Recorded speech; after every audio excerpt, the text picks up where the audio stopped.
नमस्कार साथियों, स्वागत है आपका आपके अपने YouTube चैनल अभ्युत खान पर। मैं गौरव यादव आज फिर उपस्थित हूँ आपके सामने। आज का जो अपना टॉपिक है वही जो कंटिन्यू चल रहा था पिछली बार से, अकबर के बारे में हम आज पढ़ेंगे। अकबर के बारे में हमने लास्ट टॉपिक में भी पढ़ा था और थोड़ा-सा उसमें से कुछ रह गया है। आज हम उसको कंप्लीट करते हैं और उसके पश्चात हम पढ़ेंगे किसके बारे में, जिसको जाना जाता है शहज़ादा सलीम के नाम से जहांगीर। ठीक है? अकबर के में हम हल्दी घाटी तक पढ़ चुके हैं। हल्दी घाटी को हमने थोड़ा पहले ले लिया, लेकिन उससे पहले जो आता है वो है अपना गुजरात अभियान। गुजरात अभियान के बारे में अगर हम बात करें तो 1572 में और 1573 में यहाँ पर क्या हुए, अभियान हुए अकबर के। ठीक है? क्योंकि अकबर ने अपने मध्य भारत और राजपूताना यानी जो राजस्थान जो स्टेट है, इसमें अपनी स्थिति को क्या कर लिया, सुदृढ़ कर लिया है। क्योंकि उसको ज़्यादा कोई बड़ा भूभाग मिला नहीं था, पैतृक जो भी उसको मिली थी विरासत। क्योंकि हुमायूँ अपदस्थ रहा था काफ़ी टाइम तक, कम से कम 10-12 साल तक वो अपदस्थ रहा। अंतिम समय में वो शासन करने आया था दिल्ली, लेकिन उसकी मृत्यु हो जाने के पश्चात जो भी कुछ था, वो किसके अंडर में था, अकबर के। अकबर अपने साम्राज्य विस्तार के लिए नए-नए अभियान अनेक स्थानों पर भेजता था, अपने सैनिकों को भेजता था। तो 1572 में इसने एक अभियान भेजा गुजरात के लिए, क्योंकि गुजरात में उस टाइम पर क्या है, कोई केंद्रीय सत्ता नहीं थी, क्योंकि वहाँ का जो शासक है वो कोई ज़्यादा मजबूत स्थिति में नहीं था। और वहाँ का जो शासक था उसका नाम था मुजफ्फर शाह तृतीय। वो अपने आप को सुल्तान लिखते थे वो। अब यहाँ पर जो अटैक करने का रीज़न था वो क्या था? भई अटैक साम्राज्य विस्तार तो अकबर को करना ही था। लेकिन यहाँ पर क्या छोटे-छोटे राज्य थे यहाँ गुजरात में, और उन राज्यों में क्या आपसी वैमनस्य के कारण छोटे ये आपस में वो लड़ते-झगड़ते रहते थे। सीधी-सी बात है, आपकी आपसी लड़ाई का फ़ायदा किसको मिलेगा? कोई भी बाहरी व्यक्ति होगा वो आपका फ़ायदा उठा लेगा। ठीक है? तो अकबर ने देखा भाई यहाँ पर कोई केंद्रीय सत्ता नहीं है। इसके अलावा जो गुजरात की भूमि है वो उपजाऊ है। ठीक है? और वहाँ पर क्या है? वहाँ पर है बंदरगाह, यानी कि आपके क्या है, पोर्ट है। ठीक है? समुद्र लगा हुआ है, तो जो भी व्यापार होगा अन्य देशों के साथ में, जैसे भारत का व्यापार किससे स्टार्ट हुआ था? पुर्तगालियों से हुआ था, ईरानियों से हुआ, और भी जो आस-पास के देश देश थे, उनके साथ में व्यापार होता था। उस व्यापार को बढ़ाने के लिए, उस जो उपजाऊ भूमि थी, उससे कुछ कर संग्रहण करने के लिए, उस क्षेत्र को क्या किया जाए? जीता जाए। मुज़फ़्फ़र शाह तृतीय के ऊपर एक आक्रमण किया जाता है, मिर्ज़ा अज़ीज़ कोका के नेतृत्व में। ठीक है? मिर्ज़ा अज़ीज़ कोका के नेतृत्व में एक आक्रमण होता है और वहाँ का जो शासक है मुज़फ़्फ़र शाह तृतीय है, उसको हरा दिया जाता है।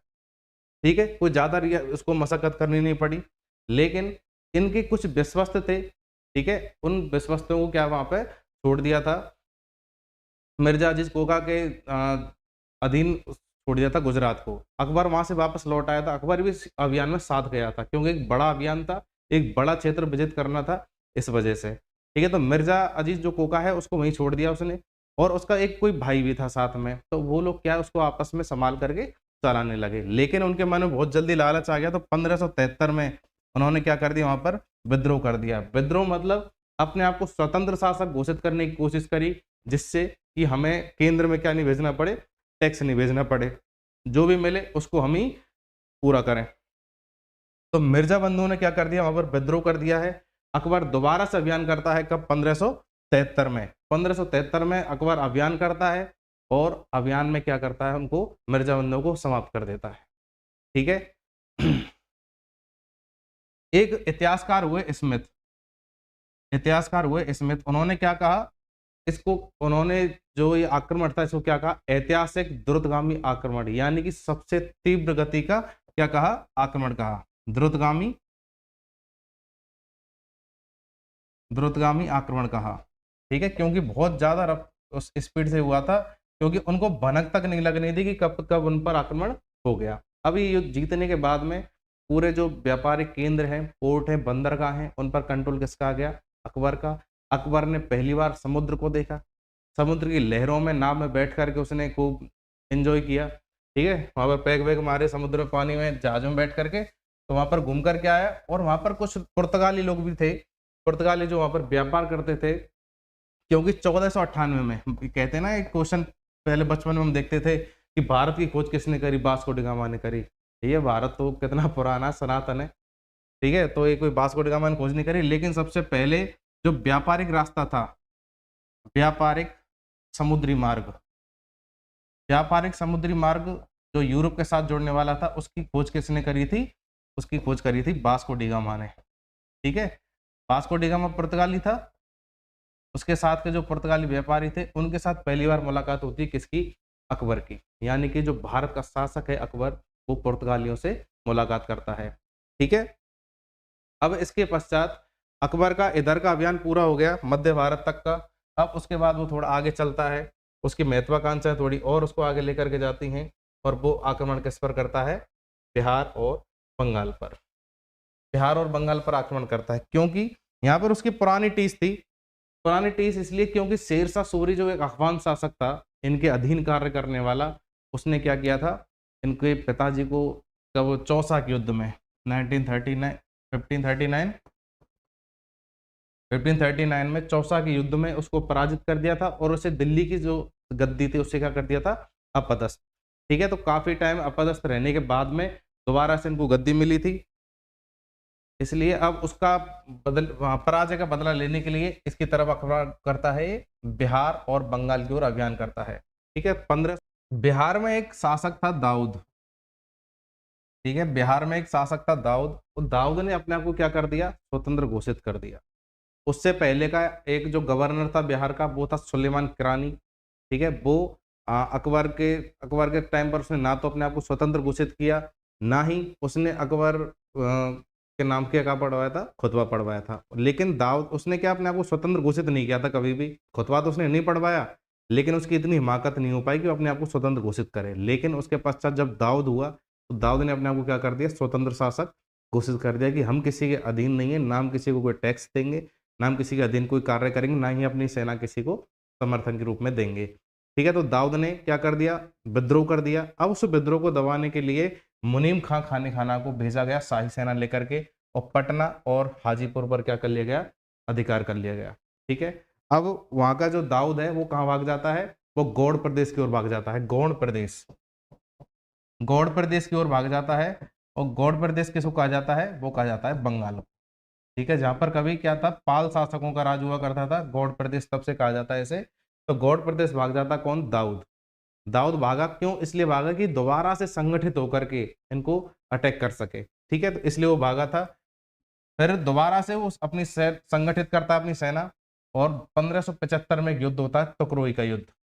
तुकरोई का युद्ध होता है मुनीम खां के नेतृत्व में ही, और ये निर्णायक युद्ध साबित हुआ, क्योंकि इस युद्ध के पश्चात बिहार और बंगाल दोनों पर क्या हो जाता है? आधिपत्य हो जाता है मुगल साम्राज्य का। ठीक है, लेकिन इसमें फिर बच जाता है, और वो दोबारा से हिमाकत करता है 1576 में दाऊद, और 1576 में क्या होता है? दाऊद मारा जाता है। ठीक है,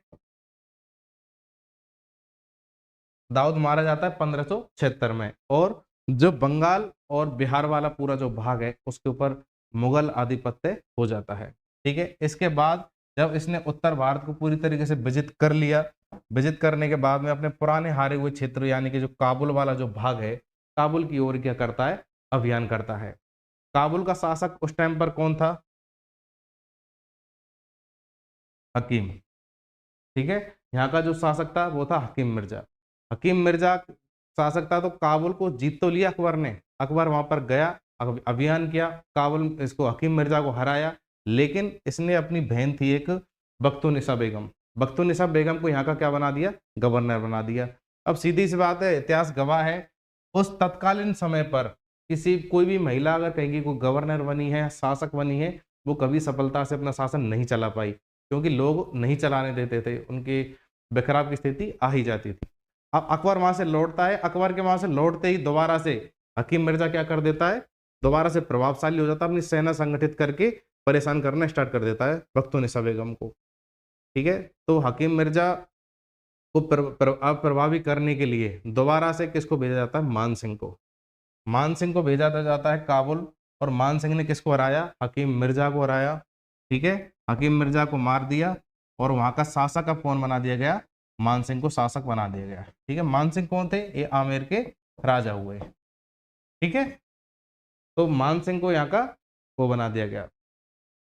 काबुल के बाद में, काबुल के बाद में अब उसके जो पास में लगता हुआ वाला जो क्षेत्र था कश्मीर, अब कश्मीर की ओर नजर पड़ती है। कश्मीर को नजर पड़ती है। वहां पर क्या कबीलों का राज हुआ करता था, यूसुफजई कबीले थे कश्मीर में। तो वो लोग भी बार बार क्या है, विद्रोह करते रहा करते थे, सेना को परेशान करते थे, क्योंकि पहाड़ी एरिया था और वो लोग पहाड़ों में छुप करके युद्ध करना, ठीक है, जहां भी पहाड़ रहे हैं तो वहां के जो निवासी हैं, उनके लिए तो हमेशा से कार्य कर रहे हैं। और जो कोई लोग मैदान से लड़ने के लिए जा रहे हैं तो वहां की उन व्यवस्थाओं को नहीं समझ पाते उतनी जल्दी, और क्या है, उस सेना के चंगुल में फंस जाते हैं। ठीक है, तो 1585-86 में कश्मीर को जीतने के लिए किसको भेजा गया? भगवान दास थे, हाँ, आमेर के राजा, उनको भेजा गया। और उनके साथ में कौन थे सहयोग के लिए? कासिम खां। ठीक है, इन दोनों को भेजा। और वहां के एक राजा थे यूसुफ खां, ठीक है, यहाँ के राजा थे यूसुफ खां, उनको हराया, कश्मीर को जीता। लेकिन उनका पुत्र था याकूब। याकूब ने अपनी सेना को संगठित किया, दोबारा सिंह पर अटैक किया, और इसमें क्या कर दिया गया? याकूब के विद्रोह को कुचला गया और कश्मीर को विजित कर लिया गया। ठीक है, लेकिन इसमें एक और घटना हो जाती है। वहां के कुछ अन्य कबीले थे, यानी उनको यूसुफजई कबीला ही बोला जाता है वैसे पूरे को तो, लेकिन कुछ अन्य कबीलों के साथ में लड़ाई में कौन मारे जाते हैं? राजा बीरबल। राजा बीरबल मारे जाते हैं, जो कि कौन थे? अकबर के नवरत्नों में शामिल थे, अकबर के क्या थे? मुख्य सलाहकार। तो बीरबल की मृत्यु कहाँ होती है? कश्मीर के यूसुफजई कबीले के विद्रोह को दबाने के दौरान। ठीक है, अब नेक्स्ट हम बात करते हैं सिंध विजय के बारे में। सिंध अपना जो प्रांत पड़ता है, जैसे ये आपका गुजरात है, ठीक है, और ये वाला जो भाग है, ये पड़ता सिंध, इससे ऊपर क्या आ जाता है? पंजाब आ जाता है। फिर इधर इसके आपको कंधार और वो काबुल आ जाते हैं, और सिंध के पश्चात में क्या आ जाता है? ये अपना ईरान वाला भाग आ जाता है। ठीक है, तो इस प्रकार से भौगोलिक परिस्थिति हुआ करती थी। अब जो सिंध में एक स्थान पड़ता है थट्टा, ठीक है, थट्टा का आपने नाम सुना होगा। जब मोहम्मद बिन कासिम ने दाहर पर आक्रमण किया था, थट्टा पर विजय उसने प्राप्त करी थी, सहवान पर विजय प्राप्त करी थी, और मुल्तान पर, इस तरीके से वो आगे बढ़ा था। उसी प्रकार से अब 1591 में अभियान कौन भेजता है यहाँ पर? अकबर भेजता है। किसके नेतृत्व में? अब्दुल रहीम खाने खाना के नेतृत्व में। अब वो यहाँ पर किसका दमन करना है उन्हें? जो सिंध के निवासी हैं, यानी कि सिंध के जो लोग हैं वो, प्लस उसके अलावा जो बलोच हैं, ठीक है, उनका दमन करना है। उनके दमन करने के लिए किसको भेजा जा रहा है? अब्दुल रहीम खाने खाना को भेजा जा रहा है, वो भी उनके नवरत्नों में शामिल है। अब्दुल रहीम खाने खाना ने सिंध पर आक्रमण किया, ठीक है, और उन्होंने क्या किया? पराजित करके अधीनता स्वीकार करवा ली। ठीक है, थट्टा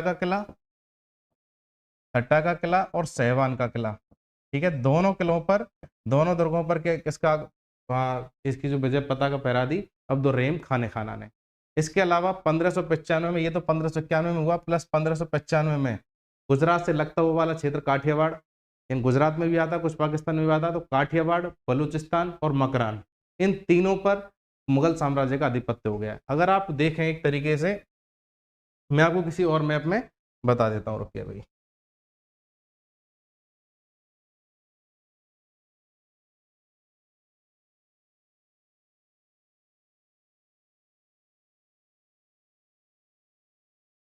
जैसे आप ये वाला मैप देखें तो इधर तो ये गुजरात है, ठीक है, अब इससे ये जो लगता हुआ वाला भाग है यहाँ तक का, ये आ गया आपका काठियावाड़। इससे ऊपर आपका ये यहाँ तक क्या लग रहा है? सिंध लग रहा है। इधर आप राजस्थान के साथ तक यहाँ तक क्या लग रहा है? सिंध लग रहा है। ठीक है, फिर आपका क्या आ जाएगा? ये मुल्तान वाला जो भाग है ये आ जाएगा, मुल्तान लाहौर तक का, ये आ जाएगा आपको पंजाब। ठीक है, तो इस सिंध प्रांत को जीता, प्लस इससे ऊपर जो लगता हुआ जो वाला भाग है बलूचिस्तान, इसको जीता, प्लस इसके यहाँ पर जो क्या है? मकरान, इस भाग को जीत लिया था। ठीक है, इससे पहले गुजरात की विजय कब कर चुका था? 1572 में। इधर राजपूताने में कब विजय कर चुका है? 1576 में। इसका जो अभियान था हल्दी घाटी में, उससे पहले इसने वैवाहिक संबंध स्थापित कर लिए थे इसके साथ में, राजा जो जयपुर के राजा थे उनके साथ में। ये वाला भाग इसके पास में पहले था ही, प्लस ये मालवा जीत चुका है, गुजरात जीत चुका है, यानी इसके पास में ये पूरा भाग हो गया यहाँ तक का। ठीक है, अब ये आगे जब इसने बिहार और बंगाल इनको जीता, तो यानी ये पूरा क्षेत्र इस तरीके से, और कश्मीर, काबुल, कंधार, ये यहाँ तक पूरा किसके उसमें आ गया? कब्जे में, मुगल साम्राज्य के, या फिर आप बात करें अकबर की। ठीक है, तो ये क्षेत्र जो आप मैप के माध्यम से देख पा रहे होंगे, ये पूरा क्षेत्र अकबर के कंट्रोल में आ गया। लेकिन जब वो दक्षिण अभियान करेगा, दक्षिण अभियान में किधर जाएगा? वो इधर नीचे की तरफ जाएगा। ठीक है, दक्षिण के अभियान फिर इधर करेगा, इन सबको विजिट करने के बाद में। ठीक है,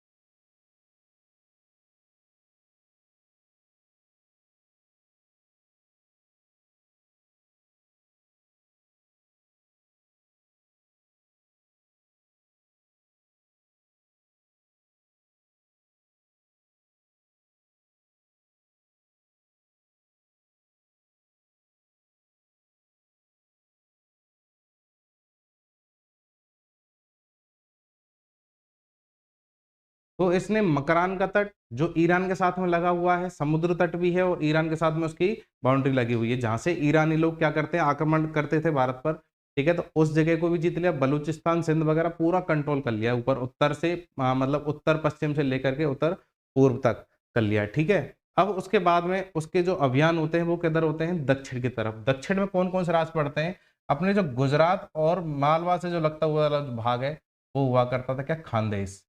ठीक है, खानदेश के नीचे हुआ करता था क्या, अहमदनगर।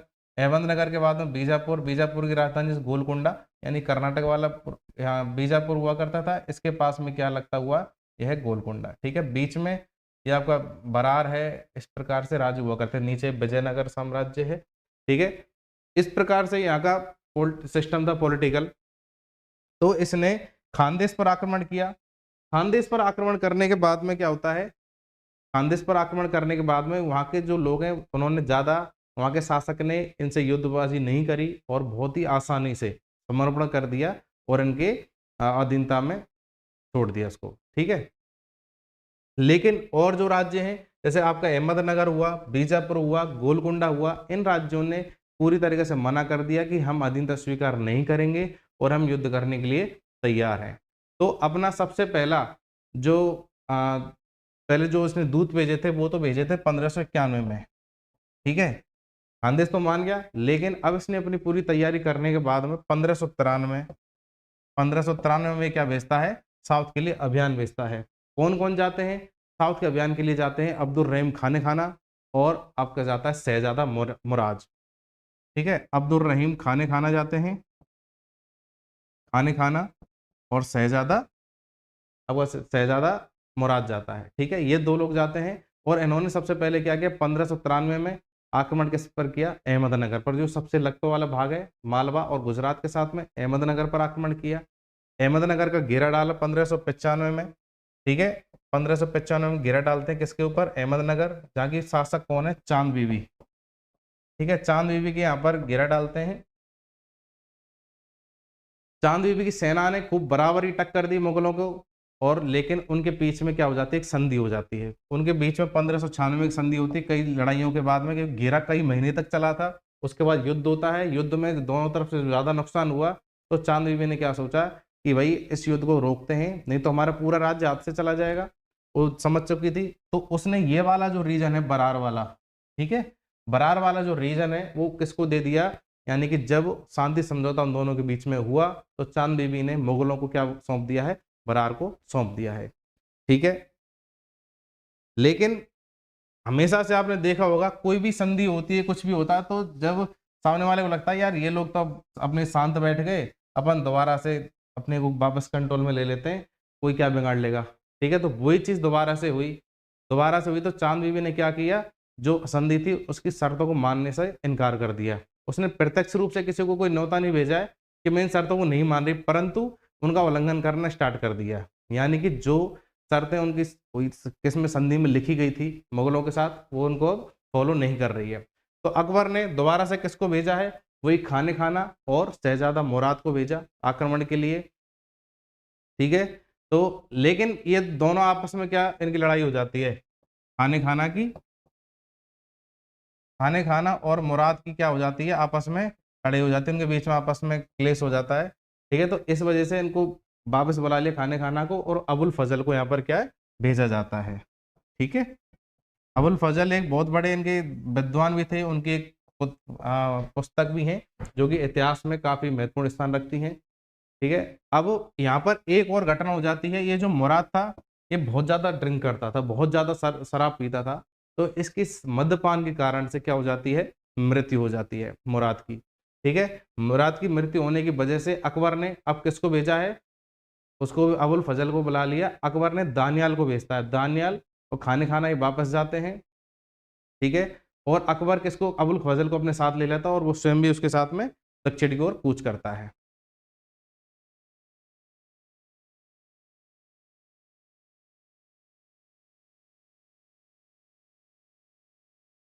अकबर जब कूच करता है तो 1601 में आसिरगढ़ के क्षेत्रों को विजित किया। आसिरगढ़ के किले को अकबर ने सोने की चाबी से खोला। आसिरगढ़ के किले को चाबी से खोलने का मतलब था क्योंकि विश्व के जो सबसे ज्यादा दुर्भेद किले थे, यानी कि जिन किलों को भेदा नहीं जा सकता, वो कौन सा किला था, आसिरगढ़ का किला। आसिरगढ़ के किले को जब इसने जीता अकबर ने, तो उसे कौन सी चाबी से खोला था, सोने की चाबी से, क्योंकि उसने कहा कि ये सिर्फ इस किले की चाबी नहीं है, ये पूरे दक्षिण भारत की चाबी है। ठीक है, तो ये चीज आप याद रखें, अगर कभी कोई ऐसी चीज पूछ लिया जाए कहीं भी, वैसे इस क्वेश्चन आया तो नहीं है शायद, तो अकबर ने कौन से किले को सोने की चाबी से खोला था, तो वो कौन सा किला था, आपका आसिरगढ़ का किला। ठीक है, बीजापुर के जो शासक थे आदिल शाह, उन्होंने अकबर की अधीनता स्वीकार कर ली।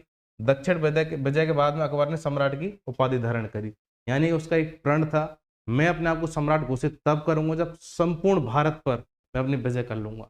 यानी कि उत्तर पूर्व से लेकर इधर दक्षिण पश्चिम तक ये पूरा जो रीजन था पहले जीत चुका था, अब दक्षिण को भी इसने विजय कर लिया। ठीक है, तो अब इसमें क्या है, इसने क्या उपाधि धारण कर ली, सम्राट की। ठीक है,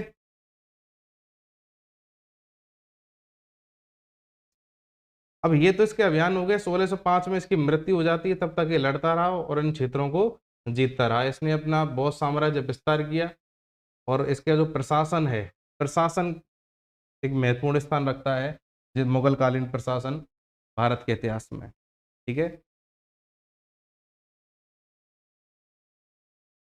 मुगल कालीन प्रशासन में सबसे बड़ी जो इनकी उपलब्धि थी वो थी मनसबदारी व्यवस्था। मनसबदारी व्यवस्था को मैं आपको समझाता हूँ।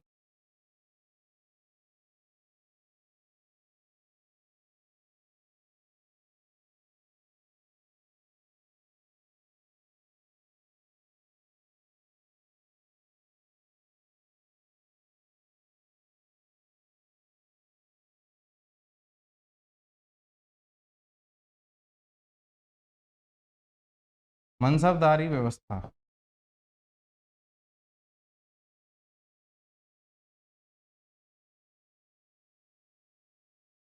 ठीक है, मनसबदारी व्यवस्था जो थी इसकी बहुत ज्यादा प्रचलित थी, क्योंकि 1575 में इसने व्यवस्था चालू करी थी। इसमें संशोधन बाद में होता है 1593 में। ठीक है, अब मनसबदारी व्यवस्था क्या है, मनसब का मतलब होता है, मनसब का मतलब होता है पद, पद या रैंक। ठीक है, तो मनसब एक क्या है, मनसब इसमें से एक वर्ड निकाल देते हैं। मनसब क्या है, एक रैंक है, रैंक या पद। अब जरूरी नहीं है कि वो किसी मिलिट्री पर्सन के लिए हो, वो किसी सिविलियन के लिए भी हो सकती है, एक आम नागरिक के लिए हो सकती है, यानी कि जो भी इनकी सेवा में हो, मुगल सेवा में लगा हुआ हो, उसके लिए भी क्या दी जा सकती है, मनसब दिया जा सकता है। अब एक तो होती थी जागीरदारी व्यवस्था, एक होती थी मनसबदारी। अब इसने जागीरदारी जो व्यवस्था है उसका तो क्या कर दिया, समापन।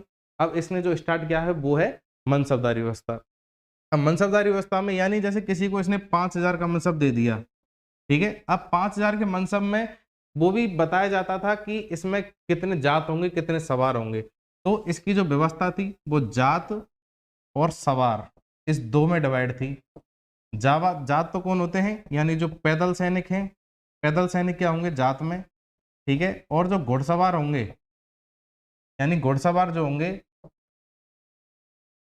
घुड़सवार के होंगे, सवार होंगे। ठीक है, यानी कि इसने किसी को जैसे 5,000 का मनसब दे दिया, तो उस ये 5,000 क्या है, 5,000 तो इसकी जात है, यानी जो पैदल सैनिक है, प्लस उसके साथ में कितने सवार रखने की कहा गया है, वो चीज अलग है।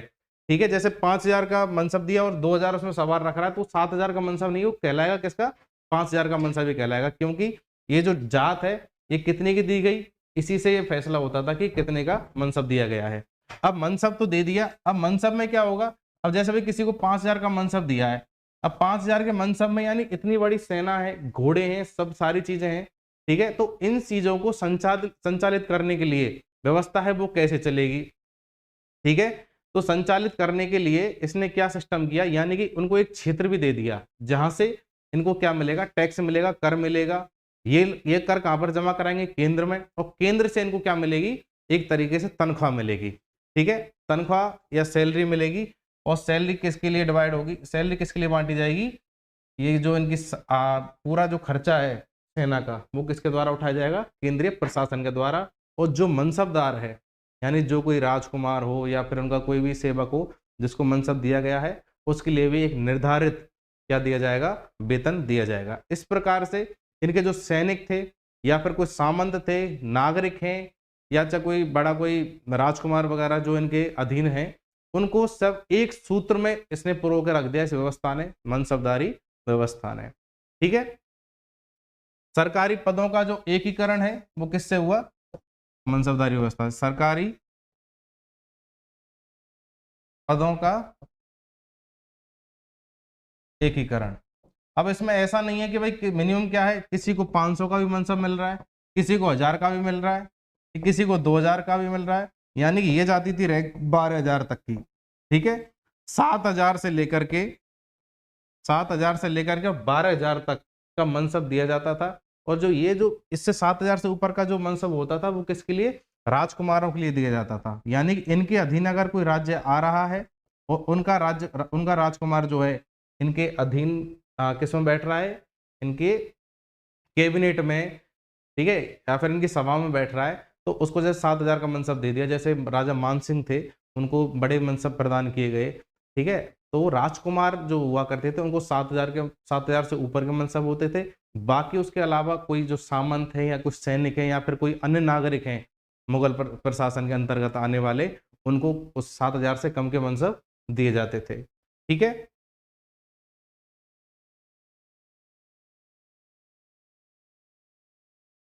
अब इसके अलावा ये जो 1577 में तो इसने व्यवस्था स्टार्ट करी थी, सॉरी 1575 बोल दिया था मैंने, और 1592 में इसने क्या किया था, इसमें संशोधन कर दिया था। ठीक है, इसके बाद में आईन ए अकबरी एक जो पुस्तक थी किसकी, अबुल फजल की। आईन ए अकबरी, आईन ए अकबरी पुस्तक थी किसकी, अबुल फजल की। ठीक है, अबुल फजल जो इसके साथ में कई युद्धों में अभियानों में गए भी थे अकबर के साथ, दक्षिण के अभियानों में इसके साथ मुख्य रूप से है।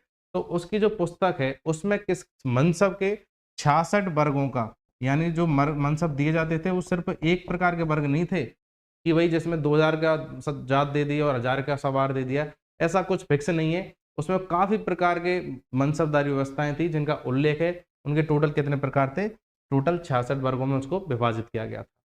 इन जितने भी मनसबदार थे सबको नगद वेतन दिया जाता था। अकबर की अब धार्मिक नीति के बारे में अगर हम बात करते हैं तो अकबर की धार्मिक नीति किसके ऊपर आधारित थी, वो थी सुलह ए कुल। ठीक है,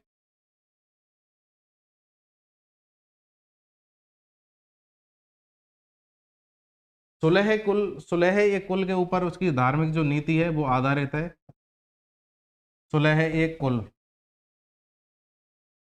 ठीक है, उसने एक धर्म भी चलाया जिसका नाम था दीन इलाही,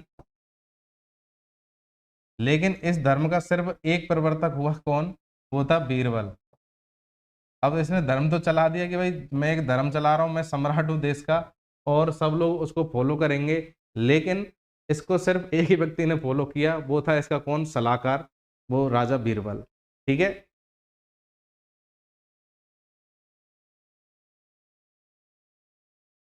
अब ये सारी चीज तो इसने करी बाद में, ये सारी चीज तो इसने बाद में करी है, लेकिन इससे पहले भी 1562 में एक इसने जो महत्वपूर्ण कार्य था वो क्या किया, जो युद्धबंदी जो दास बना लिए जाते थे, यानी इसने दास प्रथा का क्या कर दिया, एक तरीके से समापन किया। दास बनाने पर रोक लगा दी इसने। ठीक है, किसके, यानी कि जो भी युद्धबंदी हुआ करते थे, दास बनाने पर रोक लगा दी उनको। उस दास बनाने से रीजन क्या था रोक लगाने का, क्योंकि दास बनाने के कारण से एक अलग से विभाग रखना पड़ता था, उसको मेंटेन करने के लिए उसको बहुत सारे खर्चे होते थे, प्लस दासों की संख्या बढ़ती जा रही थी। ठीक है, तो इसलिए इसने दास प्रथा जो युद्धबंदी बना के लेके आए जाते थे दास, उनको रोक दिया गया। इसके अलावा 1563 में इसने तीर्थ यात्रा कर लगाया जाता था। ठीक है, तीर्थ यात्रा कर, तीर्थ यात्रा करके क्या कर दी, समाप्ति कर दी। अब वो मोस्टली किस पर लगाया जाता था, हिंदुओं पर। हिंदू जब अगर अपने कोई मंदिर वगैरह पर जा रहे हैं तो उसको तीर्थ यात्रा टैक्स देना होता था। इसके अलावा 1564 में इसने जजिया पर रोक लगाई, जजिया पर रोक लगाई। ठीक है, अब जजिया जो कर है वो किससे लिया जाता था, जो गैर मुसलमान है या फिर हिंदू हैं उनसे लिया जाता था। ठीक है, तो इस प्रकार के कुछ इसने महत्वपूर्ण कार्य किए। इसके अलावा 1575 में इसने एक इबादत खाने का निर्माण करवाया। इबादत खाना इसने बनवाया कहाँ, फतेहपुर सीकरी में। अब इबादत खाने का जो महत्व है वो क्यों है, महत्व इसलिए है क्योंकि वो सर्व धर्मों के लिए था। क्योंकि उस इबादत खाने में क्या होता था, बृहस्पतिवार को, जैसे कि आज गुरुवार, गुरुवार को क्या होता था, एक धार्मिक चर्चा का आयोजन होता था, धार्मिक चर्चा। अब धार्मिक चर्चा में क्या होगा, जो भी कोई मुसलमान है, चाहे वो कोई मुसलमान संत सूफी हो, चाहे कोई हिंदू संत हो, ठीक है, कोई जैनी हो, बौद्धिज्म हो, यानी किसी भी धर्म को फॉलो करने वाले जो लोग हैं या धार्मिक गुरु हैं, उनको बुलाया जाता था और धार्मिक चर्चाएं होती थी। और जो मैंने अभी आपको बताया था दीन इलाही, 1582 में इसने दीन इलाही नामक धर्म चलाया था। ठीक है, अब 1500 जो 82 वाला जो टाइम था, इसने क्या किया था, बंगाल और बिहार का अभियान किया था। उस अभियान के पश्चात इसने जब पूरे उत्तर भारत को जीत लिया तो इसने दीन इलाही नामक धर्म चलाया। इसको लगा कि भाई मेरा राजकाज बहुत बढ़िया चल रहा है, ठीक है, तो लोग क्या है मुझे फॉलो करेंगे। और इसने क्या किया, एक ईश्वरवाद को बढ़ावा दिया, यानी कि सिर्फ एक ईश्वर को मानो, एक ईश्वरवाद को इसने बढ़ावा दिया। इस वजह से इसने एक नया पंथ चला दिया, दीन इलाही। ठीक है, और इस दीन इलाही में इसने क्या किया, कोई विशिष्ट कर्मकांड है नहीं। जिस प्रकार से चाहे हिंदू धर्म हो चाहे कोई मुस्लिम धर्म हो, प्रत्येक धर्म में कोई ना कोई कर्मकांड होते हैं, वहां के जो पुरोहित हैं, कोई ग्रंथ है, उनके अनुसार चलना होता है। अब दीन इलाही की क्या व्यवस्था है, इसमें ना तो कोई ग्रंथ है, ठीक है, ना कोई इसमें ग्रंथ है, और ना ही इसमें कोई क्या है, पुरोहित है। कोई भी पुरोहितवाद इसमें नहीं है।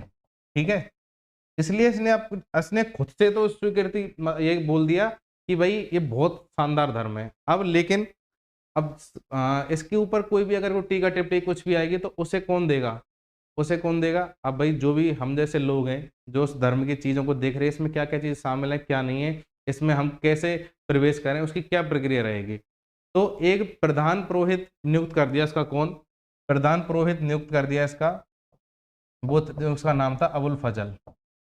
बहुत ज्ञानी विद्वान था अबुल फजल, उसको क्या कर दिया, इसका प्रधान नियुक्त कर दिया। ठीक है, अब कोई भी व्यक्ति अगर जो इसमें क्या करेगा, दीन इलाही को अपनाएगा, उसे क्या बोलना होगा, अल्लाहू अकबर कहना होगा, पगड़ी पहननी होगी। तो ठीक है, तो अब अभिवादन के लिए जिल्ले इलाही या फिर अल्लाहू अकबर जो सबसे पहले संबोधन दिया वो किसने दिया, अबुल फजल ने ही बताया, अल्लाहू अकबर, अल्लाहू अकबर। ठीक है, तो इसका क्या सबसे पहले प्रतिपादन इस धर्म में किया गया। और दीक्षा केवल रविवार के दिन दी जाती थी, यानी दीन इलाही में अगर किसी को शामिल होना है तो उसे दीक्षा लेनी पड़ती है। तो दीक्षा किस दिन दी जाएगी, रविवार के दिन दी जाएगी। ठीक है, विशेष अवसरों पर सार्वजनिक भोजों का आयोजन होगा, मांसाहार निषेध होगा, कम उम्र की कन्या है और वृद्ध स्त्री है उनके विवाह की क्या होगी, मनाही होगी, यानी कि बाल विवाह पर। और जो क्या बुजुर्ग महिलाओं का जो कोई विवाह किसी से होता है, किसी भी चार रीजन से, कोई धन की लालसा में या कैसे भी, तो उस सब चीज पर क्या कर दिया इसने, मनाही कर दिया, निषेध कर दिया। ठीक है, इस प्रकार से दीन इलाही की कुछ ये महत्वपूर्ण बातें थी। अब हम बात करते हैं हिजरी संमत के बारे में। 1582 में तो इसने धर्म चला दिया। अब 1583 में ये क्या करता है, एक संमत चला देता है जिसका नाम है हिजरी संमत।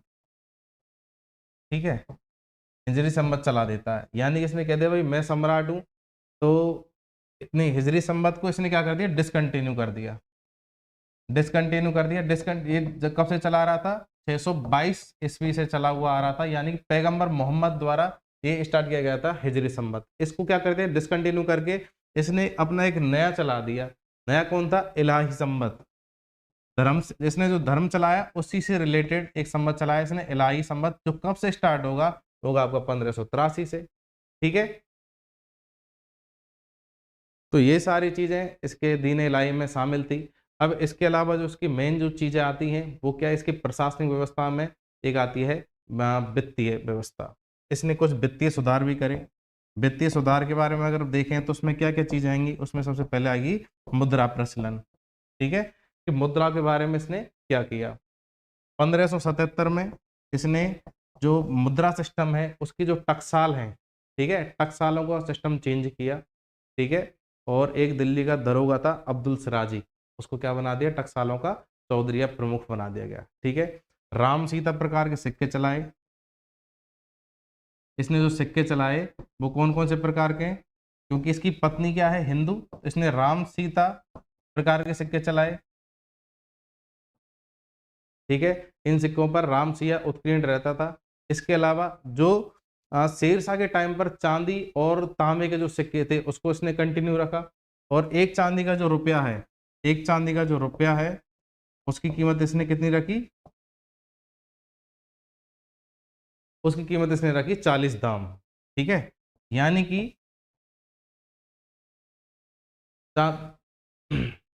और शेरशाह के टाइम पर क्या हुआ करता था, 1 रुपया जो चांदी का है उसकी कीमत हुआ करती थी 64 दाम, तो इसने थोड़ा सा उसमें परिवर्तन कर दिया। ठीक है, और एक इसने प्रचलित सिक्का और चलाया जिसका नाम था इलाही।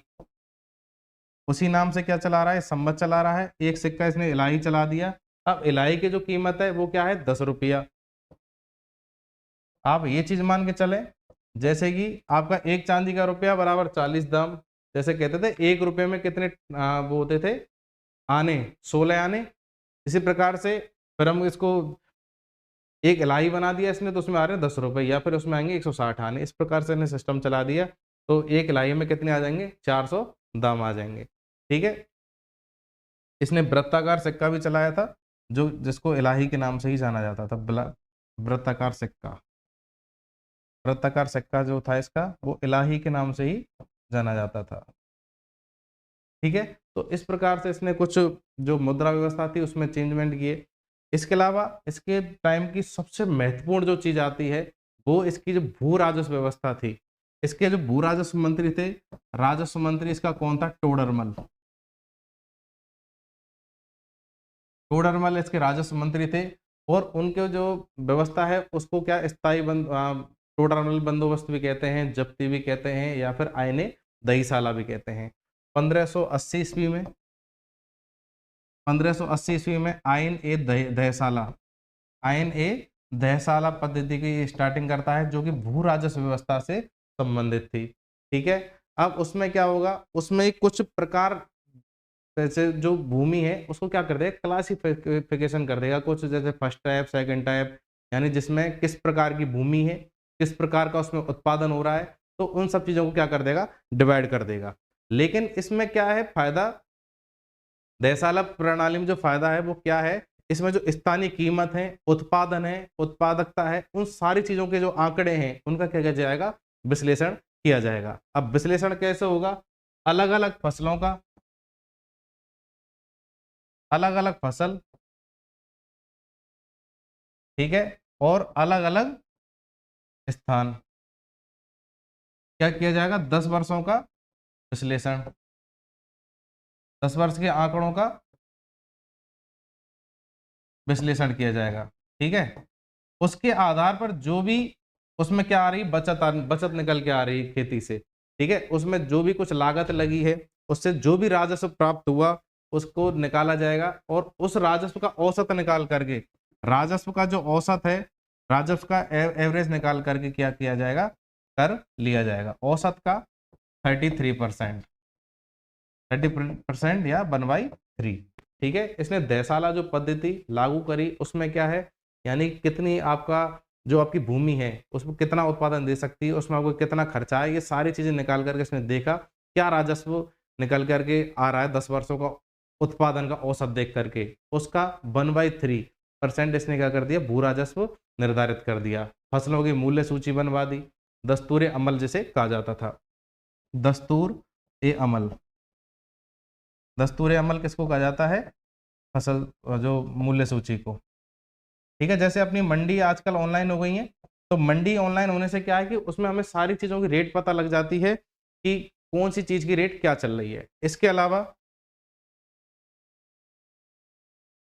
इसके अलावा इसने एक जो गज ए सिकंदरी चलता था, ठीक है, गज ए सिकंदरी चलता था, जिसमें कि 39 अंगुल का क्या होता था, गज, 39 अंगुल का गज होता था, 39 अंगुल का, ठीक है। इसने इसको क्या कर दिया, 41 अंगुल का कर दिया, ठीक है, 41 अंगुल का गज कर दिया। यानी कि जब कोई भी आपकी जमीन नापी जाएगी तो उसे 41 अंगुल वाले गज से ही नापा जाएगा, जिसको क्या कह दिया इसने, हाँ, गज ए इलाही, ठीक है। तो इसके यहाँ पर जो व्यवस्था हुई किसकी, नाप तोल की, वो गजे इलाही के तौर पर हुई, ठीक है। तो ये चीजें आपकी हुई जो इसके प्रशासन के बारे में, जो महत्वपूर्ण चीजें थी, इसका प्रशासन कैसे कैसे चलता था। अब हम बात करते हैं इसके नवरत्नों के बारे में।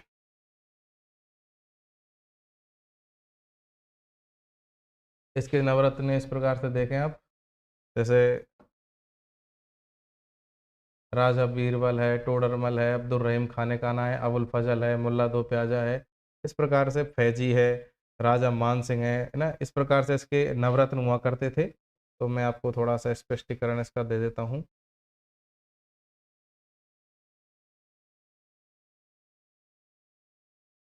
राजा बीरबल, इसके अखबार में, इसके दरबार में क्या थे, प्रमुख विदूषक थे। इनका असली नाम क्या था, महेश दास। राजा बीरबल नाम किसने दिया, अकबर ने दिया था, ठीक है। उन्होंने अकबर के लिए क्या दी, सैन्य और प्रशासनिक सेवाएं दी, ठीक है। कहाँ के रहने वाले थे ये, वैसे तो जन्म से ब्राह्मण परिवार के थे, ठीक है, कालपी स्थान पड़ता है यूपी में, वहाँ के रहने वाले थे, ठीक है। लेकिन अपने कहानीकार और कवि होने की वजह से अकबर के सबसे ज्यादा करीब आ गए।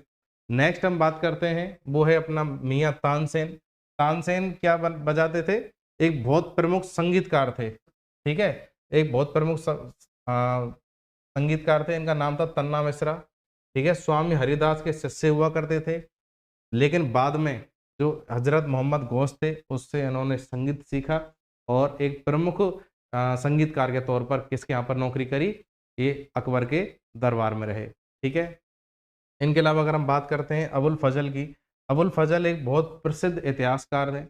इन्होंने एक जो उनकी बायोग्राफी थी अकबर की, आइन ए अकबरी या अकबरनामा, उन पुस्तकों की क्या करी इसने, रचना करी, अकबरनामा की और आइन ए अकबरी की, ठीक है। इसके अलावा हम बात करते हैं फैजी की, ये भी एक प्रसिद्ध कवि थे और किसके भाई थे, अबुल फजल के, ठीक है। इसके अलावा अगर हम बात करें राजा मानसिंह की, राजा मानसिंह अकबर की सेना में एक सर्वोच्च मनसबदार प्राप्त व्यक्ति थे, ठीक है। और ये कहाँ के राजा थे, ये थे आमेर के राजा, ठीक है।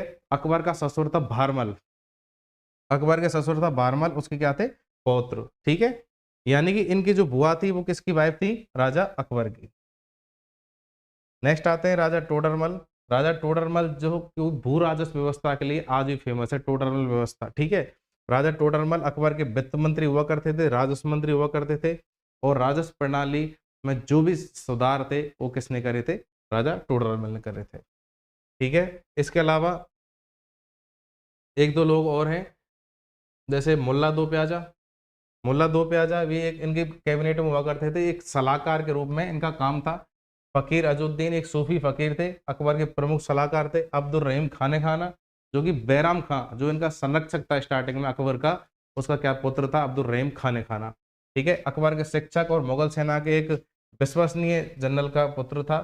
गजल और दोहों के लिए कौन प्रसिद्ध थे, अब्दुल रहीम खाने खाना, ठीक है। अगर स्थापत्य कला के बारे में बात करते हैं, अकबर कालीन स्थापत्य कला, तो इन्होंने एक क्या बनवाया, एक मकबरा बनवाया अपने पिता का, इनकी माँ ने बनवाया था। ये है हुमायूं का मकबरा, जो कि कहाँ स्थित है, दिल्ली में, ठीक है। ये मकबरा ज्यामितीय चतुर्भुज आकार का है, एक ऊंचे चबूतरे पर स्थित है और चार बाग पद्धति, इसमें जो बाग लगाए वो चार बाग थे, तो चार बाग पद्धति पर ये बनाया गया है। प्रथम स्थापत्य स्मारक है, ठीक है। हुमायूं को जो निर्माण हुआ है वो 1565 में हुआ है। किसने किया है, हाजी बेगम, जो हुमायूं की बेगम थी, हाजी बेगम, उन्होंने इसका निर्माण करवाया। दोहरी गुंबद वाला पहला ये किला है, ठीक है। चार बाग पद्धति का प्रयोग पहली बार हुआ है। इससे पहले जो बाग का जो इस्तेमाल हुआ था वो सिकंदर लोदी के मकबरे में हुआ था। और ताजमहल का इसको क्या कहा जाता है, पूर्वगामी कहा जाता है, क्योंकि आप इसका जो डिजाइन देखें, आप इसका जो डिजाइन देखें तो बिल्कुल ताजमहल की इसको बाद में नकल किया गया, और ताजमहल को यानी पूर्वगामी है, यानी कि थोड़ा बहुत और इसमें सुधार करके एक क्या बना दिया गया, ताजमहल बना दिया गया। ये भी अगर आप इसको देखें तो बहुत भव्य और बहुत विशाल मकबरा है, दिल्ली में स्थित है। ठीक है, अकबर के काल में जो फारसी शैली है, फारसी शैली, हिंदू और बौद्ध, इन सब का मिश्रण हुआ। अधिकांश इमारतों में लाल वलुव पत्थर का इस्तेमाल होता है। इसका उदाहरण आप देख सकते हैं, जो फतेहपुर सीकरी है, तो फतेहपुर सीकरी के ज्यादातर जो महल है, वहाँ का जो किला है, उसमें लाल पत्थर का इस्तेमाल हुआ है। जैसे आप देखें तो ये आपकी जामा मस्जिद दिखाई देती है, जामा मस्जिद दिखाई देती है फतेहपुर सीकरी की। ये है पंचमहल, ठीक है, जिसको दीवाने आम भी कहा जाता था, और ये था जोधाबाई का महल। ठीक है, इस प्रकार के महल जो लाल वलुव पत्थर से बनाए गए थे, कहाँ पर, अपने फतेहपुर सीकरी में। ठीक है, तो ये आपका अकबर का शासनकाल था। मुगल कालीन जो शासन है उसमें अकबर का बहुत महत्वपूर्ण स्थान माना जाता है भारत के पूरे इतिहास में भी। ठीक है, तो ये अपने अकबर का क्या था, शासनकाल। अब इसके पश्चात हम किसके बारे में पढ़ेंगे, इसके पश्चात हम पढ़ेंगे जहांगीर के बारे में।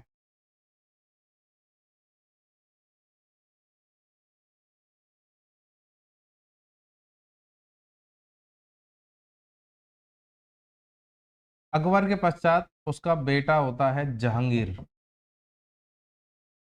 जो कि 1605 से और 1627 तक क्या रहा, शासक रहा। ठीक है, 1605 में अकबर की मृत्यु हो जाती है। अकबर की मृत्यु के पश्चात में उनका जो बेटा था, कौन, जहांगीर, यानी जिसको शहजादा सलीम के नाम से भी जाना जाता है, वो क्या बनते हैं, शासक बनते हैं। लेकिन उनके शासक बनने में बड़ी अड़चन थी, क्योंकि उनका एक अन्य जो पुत्र था, खुसरो, ठीक है, उसने भी कोशिश करी थी, और लोग उसको भी, क्योंकि जैसे कैबिनेट में मान सिंह थे, मिर्जा जी कोका थे, वो किसको, खुसरो को ही बैठाना चाहते थे गद्दी पर। लेकिन अकबर की मृत्यु के पश्चात कौन बैठा, जहांगीर बैठा। इसका जो जन्म होता है 1569 में इसका जन्म हुआ। ठीक है, इसकी जो माँ थी उसका नाम क्या था, उसको मरियम उज्जमानी भी कहा जाता है, या फिर हरखुबाई, यानी जो आमिर की राजकुमारी थी, भारमल की पुत्री। ठीक है, भारमल की पुत्री से एक संतान की प्राप्ति होती है, शहजादे सलीम, जो किससे शेख सलीम चिश्ती के आशीर्वाद से पैदा हुए थे। ठीक है, इसलिए इनका नाम सलीम रख दिया गया। मरियम उज्जमानी इनकी माँ का नाम था, मरियम उज्जमानी। ठीक है, 1569 में इनकी जन्म हुआ था। 1605 में जब इसकी मृत्यु हो जाती है अकबर की, तो 1605 में ये गद्दी पर बैठता है, और इसका नाम क्या है, सलीम से ये क्या रख लेता है अपना नाम, नूरुद्दीन मोहम्मद जहांगीर बादशाह गाजी, एक बहुत बड़ा उपाधि है, अपने आप को दे लेता है। जैसा कि आप प्राचीन इतिहास में भी, या फिर मध्यकालीन इतिहास में जो आपने प्रवेश किया, तो आप देखते हुए आ रहे हैं कि जो भी शासक हो रहे हैं, वो अपने नाम का कुछ ना कुछ उपाधि लगाते जा रहे हैं। जैसे गयासुद्दीन तुगलक था, ठीक है, उसने पहले अपने नाम के सामने गयासुद्दीन लगाया, फिर कोई और, उसके बाद वो जौना खां, उसने मोहम्मद बिन तुगलक के नाम से शासन किया। इस प्रकार से उपाधियों का सिलसिला ये चलता रहा। ठीक है, इसकी पत्नियों के बारे में अगर बात करें, तो इसकी पत्नियों में थी एक इसकी मानवाई, ठीक है, और एक थी जगत गोसाई, जगत गोसाई, या फिर जोधाबाई। ठीक है, जो किसकी माँ थी, जो थी खुर्रम की, खुर्रम, शहजादा खुर्रम, जो आगे चलकर क्या बना, शाहजहां। ठीक है, उसके अलावा इसकी एक और पत्नी थी नूरजहां। नूरजहां का सबसे ज्यादा उल्लेख आप देखेंगे, क्योंकि जो जहांगीर का शासनकाल था, सर्वाधिक अगर उस पर प्रभाव किसी का दिखाई देता है, तो वो कौन थी, नूरजहां थी। ठीक है, जहांगीर के कुछ जो महत्वपूर्ण कार्य हैं उनके बारे में हम देखते हैं। तो इसने क्या क्या काम करे, तो इसने क्या किया, करों पर निषेध कर दिया, यानी जो जकात कर हुआ करता था, जकात कर को क्या कर दिया, निषेध कर दिया। ठीक है, इसके अलावा इसने न्याय की जंजीर लगवाई। इसने अपने किले के बाहर, जो आगरा के किले पर ही अधिकार करता था, तो आगरा के किले के बाहर इसने न्याय की जंजीर लगवाई। अगर किसी को कोई प्रॉब्लम है, अपनी आवाज राजा तक पहुंचाना चाहता है, तो उस न्याय के घंटे को बजा करके उसकी सूचना किसके पास, कोई भी आपके पास दूत आएगा, जो आपको लेकर किसके पास जाएगा, राजा के पास जाएगा। ठीक है, तो इस प्रकार की व्यवस्था इसने करी। इसके अलावा इसने कुछ और नियम बनाए, जैसे आम रास्तों पर कोई डकैती हो जाती है, आम रास्तों पर आपके साथ लूट हो जाती है, तो उससे रिलेटेड क्या बनाया इसने, नियम बनाया। ठीक है, और दंड प्रक्रिया भी लागू करी, जिससे कि कोई ऐसे जो भी राहगीर हैं उनके साथ में लूटपाट ना हो। मदरा वगैरह जो थी, मदरा बिक्री पर क्या कर दिया इसने, निषेध कर दिया। मदरा पर, मदरा बिक्री पर निषेध कर दिया। ठीक है, यानी मादक जो पदार्थ हैं उनकी बिक्री नहीं होगी। ठीक है, संपत्ति पर अगर कोई बलपूर्वक अधिकार कर लेता है, उन सब चीजों के लिए इसने नियम बनाए। ठीक है, सड़कों के किनारे इसने सराय बनवाई, जो धर्मशालाएं होती हैं, जो शेरशाह सूरी ने भी अपने टाइम पर बनवाई थी, उन सब चीजों का इसने देखा देखी निर्माण करवाया, जिसमें सराय हैं, उनके आसपास पानी के लिए कुएं हैं। ठीक है, मनसबों का प्रमाणीकरण किया, जो भी मनसब या जागीरदार दे रहा है उनका सर्टिफिकेशन चालू कर दिया। ठीक है, और सप्ताह में 2 दिन, सप्ताह में 2 दिन आपके कौन कौन से, गुरुवार और रविवार, गुरुवार और रविवार। अब 2 दिन इसने तय क्यों करे, क्योंकि गुरुवार को तो खुद का इसका जो राज्याभिषेक का दिन था वो हुआ करता था, यानी जिस दिन ये शासक बना था वो दिन, और रविवार यानी अकबर का जो जन्म हुआ था वो रविवार को हुआ था, तो इसने 2 दिन चिन्हित करे, और उन दिनों पर क्या कर दिया इसने, पशु हत्या जो हुआ करती थी, पशु हत्या पर रोक लगाई। ठीक है, पूरी तरीका से पशु हत्या नहीं रोकी, लेकिन इसने सिर्फ 2 दिन, जो राज्याभिषेक वाला जो दिन था और अकबर के बर्थडे वाला जो दिन था, ठीक है, इन दोनों टाइम पर क्या कर दिया इसने, पशु हत्या पर पूर्णतः प्रतिबंध लगा दिया। ठीक है, अब इसके टाइम पर एक विद्रोह होता है, तो शहजादा खुसरो था, वो विद्रोह कर देता है 1606 में।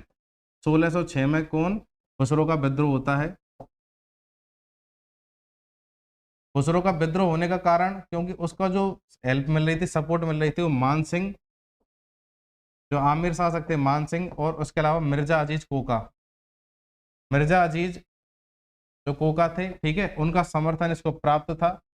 इस वजह से खुसरो ने क्या कर दिया, विद्रोह कर दिया, जो जहांगीर का राज्य सेवक हुआ था उसके पश्चात में। ठीक है, उसको कैद कर लिया गया जहांगीर द्वारा आगरा के किले में, आगरा के किले में क्या कर लिया गया उसको, कैद।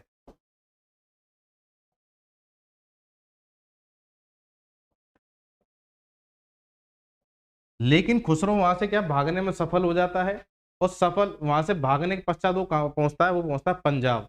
पंजाब में सिख गुरु हुआ करते थे उस टाइम पर, पांचवे गुरु कौन से थे, अर्जुन देव। ठीक है, अर्जुन देव की शरण में पहुंच जाता है। अर्जुन देव थोड़ी सैन्य संगठन भी उनका थोड़ा मजबूत हो चुका था। ठीक है, तो उनके पास में पहुंच जाता है, गुरु अर्जुन देव के पास में, वो उसकी हेल्प करते हैं। अब उसकी हेल्प करने के कारण जो बादशाह है जहांगीर, उसकी आंखों में खटक जाते हैं अर्जुन देव को पकड़ करके, और शहजादा जो खुसरो था उसका समर्थन करने की वजह से मौत के घाट उतार दिया जाता है गुरु अर्जुन देव को। ठीक है, क्या दी जाती है, फांसी दे दी जाती है, गुरु अर्जुन देव को फांसी दे दी जाती है। इससे क्या, सिख जो थे वो बहुत ज्यादा नाराज हो जाते हैं, और आगे चलकर जो गुरु गोविंद सिंह जी तक जो भी इनके बीच में संघर्ष होते हैं मुगलों के बीच में, यानी तेग बहादुर जी हुए, गुरु गोविंद सिंह हुए, जो भी इनके टाइम पर क्या होता है, जो भी इनके बीच में संघर्ष होता है, उसका कारण क्या था, यानी कि इनके जो गुरु थे, गुरु अर्जुन देव, उनको क्या मौत के घाट उतार दिया था किसने, जहांगीर ने। ठीक है, अब इनको तो मार ही दिया, इसके अलावा खुसरो की हत्या कर दी, और इलाहाबाद में ला करके उसका सर वो दफना दिया जाता है। अब एक महत्वपूर्ण जो उल्लेख आता है इसके टाइम पर, वो आता है आपके नूरजहां का। नूरजहां नूरजहां इसकी पत्नी थी, उससे पहले एक इसकी प्रेमिका हुआ करती थी नूरजहां। ठीक है, नूरजहां इसकी पत्नी होने से पहले इसकी प्रेमिका हुआ करती थी, जिसकी वजह से अकबर बहुत ज्यादा इससे नाराज भी हुआ करता था, और इनको अलग करने की भी काफी कोशिश हुई थी, लेकिन ये बाद में उससे शादी कर लेता 1611 में, 1611 में उससे शादी कर लेता है। अब ये नूरजहां कौन थी, नूरजहां वैसे तो उसका नाम मेहरुन्निसा था, इसका जो बाप था ग्यास बेग, वो एतमद्दौला के नाम से इनके शासनकाल में ही कुछ छोटे मोटे पदों पर रहा करता था। लेकिन इसके प्यार के चक्कर में जब इससे शादी कर ली, तो पूरा जो प्रशासन है वो किसके इर्द गिर्द हो गया, नूरजहां के इर्द गिर्द हो गया। ठीक है, और जो भी कुछ सलाह लेनी हो, चाहे भले कोई कागज दस्तखत करना हो, सारी चीजें किससे पूछ करके हो रही हैं, उससे पूछ कर नूरजहाँ के। उसका रीजन भी ये हो गया क्योंकि उसका बाप, उसकी माँ, उसका भाई, इसके अलावा जो उसका बेटा था, यानी वो सब लोग एक साथ होकर के पूरी तरीके से कंट्रोल रखते थे जहांगीर के ऊपर। ठीक है, इसका जो बाप था ग्यास बेग या फिर एतमादुद्दौला, माँ था थी असमत बेग, भाई था इसका आसफ खां। ठीक है, आसफ खां का नाम भी आप सुनेंगे क्योंकि उसके नेतृत्व में 2-4 अभियान भी गए थे। एक शहजादा खुर्रम, तो ये लोग मिलकर के पूरा गुट हो गया नूरजहाँ का, और ये जहांगीर के ऊपर पूरी तरीके से अपना नियंत्रण रखते थे। और उसके जो भी कोई हस्ताक्षर जारी होते बादशाह के, उसमें भी नूरजहाँ का होता था। जब जहांगीर जनता को दर्शन देने आता था झरोखे में, तो नूरजहाँ उसके साथ होती थी। सिक्कों पर भी नूरजहाँ का नाम अंकित होता था। इस प्रकार से नूरजहाँ का काफी इसके साथ उल्लेख मिलता है। अब हम नेक्स्ट बात करते हैं इसके जो अभियान रहे। अभियानों सबसे पहले हम बात करेंगे मेवाड़ अभियान की। जहांगीर का जो मेवाड़ अभियान रहा, ठीक है, वो 1605 से 1615 के बीच में इसने कई अभियान करे मेवाड़ की ओर, क्योंकि अकबर के टाइम पर जब 1576 में, 1582 में, 1593 तक कोई भी कई आक्रमण हुए थे मेवाड़ पर, परंतु अकबर कभी प्रत्यक्ष रूप से मेवाड़ को नहीं जीत पाया था। ठीक है, पर अब राणा प्रताप के ही बेटे कौन है? राणा अमर सिंह है। अब राणा अमर सिंह में खून तो प्रताप का ही है, तो वो भी इसके अधीनता स्वीकार नहीं करते हैं, और कई जो अभियान थे जहांगीर के वो क्या होते हैं? असफल होते हैं। परंतु एक 1615 का जो अभियान हुआ, 1615 के अभियान में राणा अमर सिंह परेशान हो जाते हैं इन युद्धों से, और वहां की जनता भी त्रस्त थी क्योंकि मुगल सेना आती थी, लूटपाट करती थी, इस वजह से वो लोग परेशान हो चुके हैं। तो राणा अमर सिंह जो क्या है, मेवाड़ के शासक हैं, ठीक है, परेशान होकर के और अपनी प्रजा के भले के लिए इनकी क्या कर लेते हैं? अधीनता स्वीकार कर लेते हैं। इन्होंने समर्पण कर दिया, उन्होंने बोल दिया कि मैं खुद तो आपके सभा में बैठूंगा नहीं, मेरा पुत्र है उसको आपकी सभा में भेज दूंगा, और उसने भी कुछ शर्तें रख दी थी। ठीक है, तो इस प्रकार से कुछ शर्तों के साथ में उसने वैवाहिक संबंधों के लिए मना कर दिया था, और उनको बड़े पद उसने, उनके जो पुत्र था राणा अमर सिंह का, उसको दे दिए गए थे, किसमें? मुगल दरबार में। ठीक है, तो इस प्रकार से कुछ शर्तें थी, उनके कारण इनका क्या होता है? इनकी संधि होती है। मेवाड़ अभियान के बाद में 1620 में एक अभियान होता है कांगड़ा का। कांगड़ा कहाँ पड़ता है आपका? हिमाचल प्रदेश में। कांगड़ा का अभियान होता है। कांगड़ा के अभियान में जो वहां का दुर्ग था उस पर 4-5 महीने तक घेरेबंदी करके रखी, यानी 4-5 महीने तक क्या किया था? घेरा डाल के रखा था कांगड़ा के दुर्ग का जहांगीर की सेना ने। ठीक है, और जो बहुत ज्यादा कठिन अभियानों में से माना जाता है, क्योंकि जब भी आप प्राचीन जो इससे पहले जो शासक हुए थे, कांगड़ा को जीतने के लिए सबको बहुत ज्यादा परिश्रम करना पड़ा था, और कई बार तो असफल होके भी लौटे थे। ठीक है, तो कांगड़ा जीतने के बाद में इसने क्या किया? गाय को कटवाकर जश्न मनाया था। ठीक है, उसके बाद में जब कांगड़ा का इसका अभियान हो गया सफल, उसके बाद में क्या करता है? ये दक्षिण का अभियान करता है। सेम अपने पिता की नीति पर चलता है, और दक्षिण का अभियान करता है जहांगीर।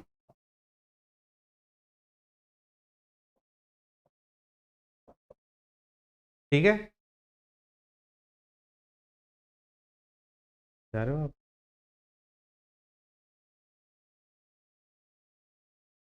मैं परेशान।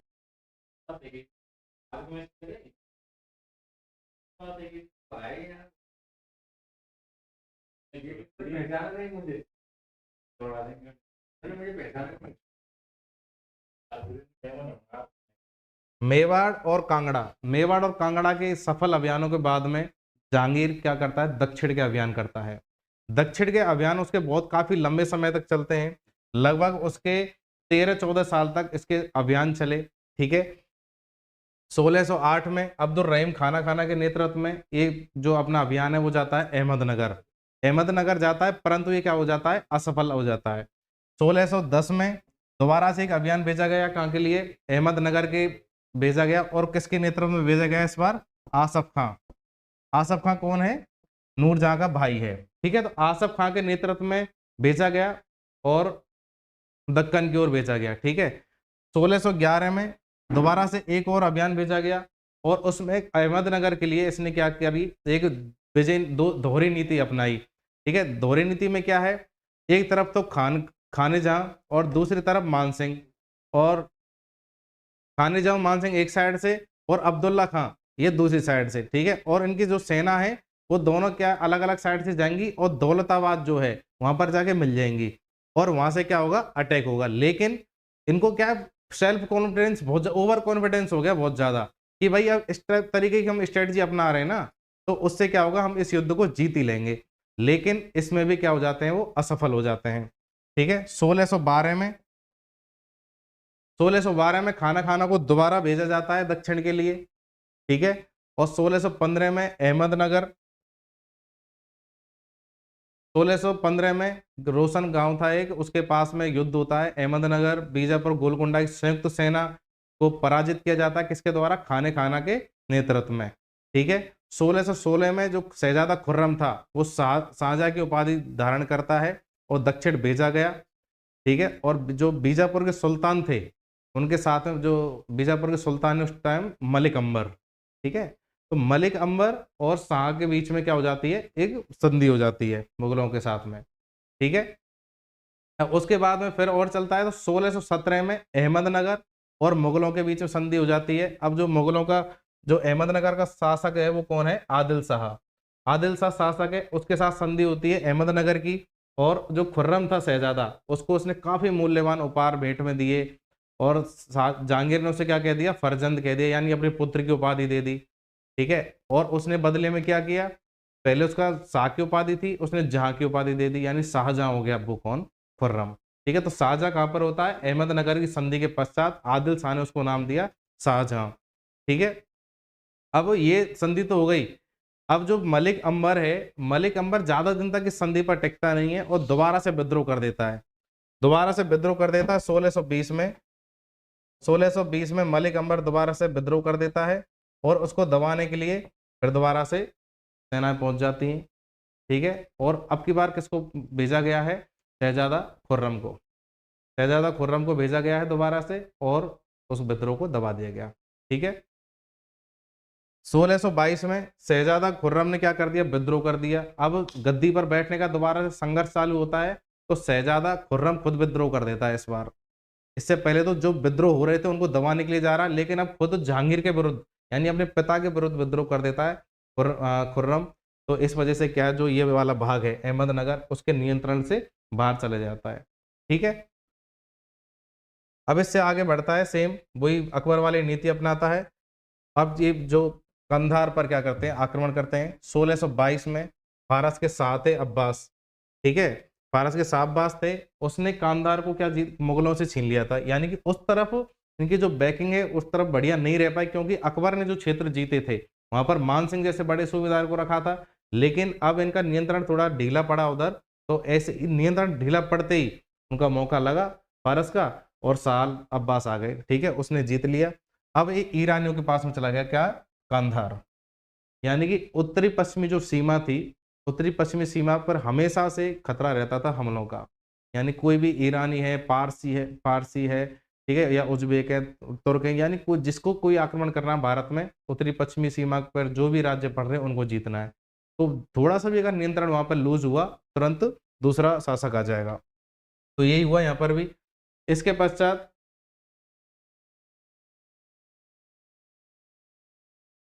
इन अभियानों के पश्चात, इसके अलावा जहांगीर ने अकबर की भांति ही राजपूतों के साथ वैवाहिक संबंध स्थापित करे। एक तो मानवाई और इसके अलावा जोधाबाई। इसने दो इसने जो दो विवाह करे, किससे, इससे मानवाई और जोधाबाई, इन दो से विवाह करे राजपूतों के साथ में, वही वैवाहिक संबंध बना करके रखे। ठीक है, आमेर की राजकुमारी हुआ करती थी मानवाई। जहांगीर की अगर धार्मिक नीति की बात करें, तो इसके पिता ने जो धर्म चलाया था 1582 में, कौन सा था, दीन इलाही। 1582 में किसने चलाया था, अकबर ने। ठीक है, अब सीधी सी बात है, उसका कोई प्रवर्तक है नहीं, उसने इलाही सम्मत भी चला दिया, धर्म भी चला दिया और उसके सारे नियम भी बना दिए, लेकिन उसका कोई प्रवर्तक नहीं है। तो मैंने कहा यार, इस धर्म को खत्म करो, क्या फालतू का ढोंग फैला रखा है। तो दीन इलाही को समाप्त कर देता है। ठीक है, लेकिन जो सुलह कुल की जो नीति थी, जिस पर अकबर भी अमल करता था, उसको इसने क्या रखा, जारी रखा। ठीक है, इसके अलावा 1612 में इसने रक्षाबंधन का त्योहार मनाया, अपने हाथ पर कलाई पर राखी भी बंधवाई। तो इसने हिंदू जो त्योहार है उसको बढ़ावा भी दिया। लेकिन इसने कुछ जो अपने जो शासन काल में कुछ जो गलत काम किया, उसमें क्या था, राजौरी जो कहां पर पड़ता है, कश्मीर। कश्मीर के जो ब्राह्मण थे उनको दंडित किया इसने। अजमेर में बरहा मंदिर है उसको इसने तोड़ा। और गुजरात के जो जैनी थे, यानी जैन जैन धर्मानुयायी थे, उनको क्या दी इसने, सजा दी। यानी कि ये इसके शासन काल है उसमें कलंक के रूप में। जिस प्रकार अकबर ने चित्तौड़गढ़ में जो निर्दोष जनता थी, उदय सिंह के वहां से भाग जाने, कुंभलगढ़ को छोड़ने के पश्चात जो घटना हुई, तो उसमें क्या निर्ममता से हत्या कर दी गई थी उनकी, तो वो उसके जीवन काल में कलंक था। और इसके में क्या रहा, इसने ब्राह्मणों को और मंदिरों को जो तोड़ा, ये इसके कलंक के रूप में देखा जाता है। ठीक है। अब इसके टाइम पर क्या होते हैं, विदेशियों के दौरे ज्यादा स्टार्ट हो जाते हैं इनके। इसके टाइम में फ्रांसीसी भी आएंगे, अंग्रेजी भी आएंगे। सबसे पहले जो ईस्ट इंडिया कंपनी के लोग हैं वो किसके टाइम पर आ रहे हैं, जहांगीर के तौर पर आ रहे हैं। यानी कि अब यहाँ से अगर हम देखा जाए तो हमारा जो मॉडर्न इतिहास है, जो भारतीय इतिहास स्टार्ट होता है कौन सा, हमारा मॉडर्न हिस्ट्री वाला, वो यहाँ से हम देखने लग जाते हैं, यहाँ से कनेक्टिंग चालू हो जाती है। कैसे, कैप्टन हॉकिंस और सर टॉमस रो 1609 में सबसे पहले आते हैं। ठीक है, ईस्ट इंडिया कंपनी के अधिकारी हैं, 1609 में सबसे पहले आते हैं। क्यों आते हैं कि सर हमें क्या चाहिए, यहाँ पर अनुमति चाहिए इस चीज की, कि हमें यहाँ पर क्या करना है, ट्रेड करना है या व्यापार करना है। अब व्यापार सबसे पहले करने किसका आए थे, यानी जो केरल वाला क्षेत्र है और जो अपने पहाड़ी जो क्षेत्र थे, इसमें मसालों की अच्छी पैदावार होती थी। ठीक है, तो यहाँ के जो मसाले वहां पर कई गुना दामों पर बेचे जाते यूरोप में। ठीक है, तो उस चीज का ट्रेड करने के लिए ये क्या आते हैं, इसके दरबार में आते हैं सर हॉकिंस और टॉमस रो। ठीक है, ये दो लोग आते हैं और अनुमति प्रदान करते हैं जहांगीर से। जहांगीर ने हॉकिंस का खूब सम्मान किया, 400 का उसको मनसब दे दिया और फिरंगी खां की उपाधि भी दे दी। सबसे पहले जो नाम दिया है इनको फिरंगी, वो किसने दिया है, जहांगीर ने दिया है। ठीक है, फिरंगी नाम से उपाधि दे दी। अब जो हॉकिंस है कैप्टन, ये कैप्टन हॉकिंस एक जहाज का कैप्टन था, इसलिए इसको कैप्टन कहा जाता है। ठीक है, तो ये 3 साल तक क्या रहा, दरबार में रहा। हॉकिंस के बाद में दूसरा दूत आता है, वो तक पॉल कैनिंग 1612 में आया। इसके अलावा जो तीसरा दूत है वो आता है विलियम एडवर्ड 1615 में। तो ठीक है, ये भी बादशाह की सेवा में कुछ टाइम के लिए रहे। यहां से ही क्या व्यापार स्टार्ट हो जाता है, लेकिन ज्यादा समय तक इनकी बादशाह के साथ में सिस्टम बैठ नहीं पाया, जो भी ईस्ट इंडिया कंपनी के यानी अंग्रेज जो भी अधिकारी थे, क्योंकि उस टाइम पर पुर्तगालियों का भी व्यापार चल रहा था और पुर्तगाली लोगों को यहाँ पर 100 साल से ऊपर हो चुके थे, वो लोग जमे हुए हैं। ठीक है, तो वो कुछ कान भर देते हैं जहांगीर के, कि आप इनको ज्यादा मुंह मत लगाओ, ऐसे लोग हैं वैसे लोग हैं। तो तुम्हें पता है राजा महाराजा बहुत जल्दी बातों में आ जाते हैं। तो इस प्रकार से जो डच व्यापारी था, हाँ, फ्रांसिस्को पल्सर्ट, वो भी इसके शासनकाल में आता है, डायरेक्ट आकर के इससे मिलता है। तो इनके बीच में क्या थोड़ा सा मतभेद हो जाता है अंग्रेजों के साथ में, और इनका ज्यादा व्यापार चल नहीं पाता है। ठीक है, जहांगीर ने 2 अस्पा और 3 अस्पा ये प्रणाली चालू करी। 2 अस्पा में क्या था, मनसबदार जो थे अपने सवार पद के दोगुने घोड़े रखने पड़ते थे उनको। यानी कि मनसबदारी व्यवस्था में जैसे किसी को 5,000 का मनसब मिला, उसे 2,000 सवार रखने की अनुमति मिली और 5,000 की वो क्या रख रहा है, जात रख रहा है। लेकिन 2 अस्पा और 3 अस्पा की जो इसने पद्धति चलाई है, उसमें क्या हो रहा है, मनसबदारों को जो अपने सवार के पद हैं वो उसके दुगने घोड़े रख सकते हैं। जैसे उनको 2,000 का सवार प्राप्त हुआ तो वो 4,000 घोड़े रख सकते हैं। ठीक है,